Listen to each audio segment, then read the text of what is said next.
Hi po! Once again, welcome na naman po sa ating YouTube channel. Ito na naman po ang inyong China Shop Vlog. So, for today's content, dahil iisip tayo ng mga content which is makatulong sa ating mga baguhan na YouTuber at baguhan na vlogger. Naisipan kong i-share ang mga ideas ko para naman kahit paano medyo males na rin po ng kanilang mga iniisip or kanilang burden kung paano sila magkaroon ng idea sa pagbablog. So itong mga sinishare ko po is based po sa mga experience ko talaga kung ano yung mga ginagawa ko as content creator. So ang content natin ngayon is kung paano makahanap ng tama at magandang spot sa paggawa ng content. Alam naman natin na pinakamahalaga po talaga ang space or ang spot or ang location kung saan tayo pwede magawa ng content para naman kahit paano ay mas lalong naiintindihan ng ating mga viewers at ng ating mga subscribers ang ating mga messages or topic na dapat natin ipaunawa sa kanila, guys. So, ang unang i-share ko sa inyo, guys, is that kailangan sa paggawa ng content, guys, pwede kayo sa loob ng iyong mga bahay. As much as possible, meron kayong kung tawagin ay home studio. Pero kung maliit lang yung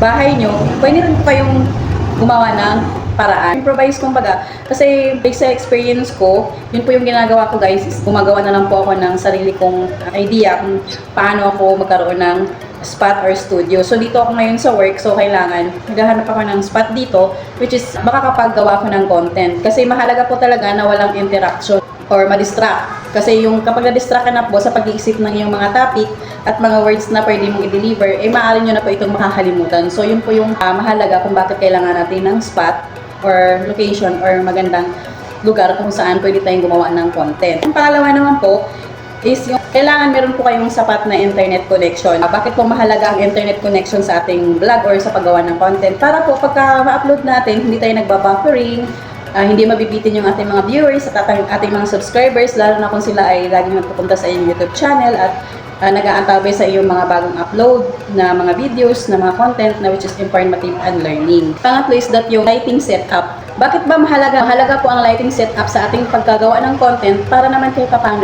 mas malinaw or maliwanag ang ating videos na pwede natin i-deliver or mapanood ng ating mga viewers, ating mga subscribers. So yun po yung reason kung bakit naghahanap tayo ng spot na maliwanag at klarong-klaro ang ating mga videos at hindi malabo sa paningin ng ating mga viewers. Walang distraction, walang any interactions na mga movement. So yun po yung pinakamahalaga, guys, ha. Pang-apat po is that yung pang-apat is that meron pong malinaw na audio. So yung malinaw na audio po, so hindi naman talaga natin may iwasan pag naggumawa tayo ng content is may mga nakukuha mga audio katulad niyan, naririnig nyo. So hindi natin maiwasan yan kasi kahit saan tayo maghanap ng spot na pwede tayong mag-vlog is talagang merong talagang sasama na audio. Pero depende na po yan kung paano nyo po i-edit yan. Pwede naman pong i-adjust dun sa editing app regarding sa audio. So yun po yung ginagawa ko kung paano natin ma-adjust ang audio ng ating content. So sa paggawa po ng content, yun din po ang mahalaga ang audio dahil sa pamagitan po ng audio, may ipapaliwanag at maipapaintindi sa ating mga subscribers at sa ating mga viewers ang mga messages, lalong-lalo na yung mahalagang detalye doon sa topic na tinatalakay natin para mas maintindihan ng ating viewers at ng ating mga subscribers. Number 5 is that yung dapat yung malinaw na video quality. Yun po yung sinasabi ko sa inyo kanina, na kailangan po kapag kumuha po tayo ng video is that kailangan malinaw po. Walang distraction, walang any movements or walang blurred.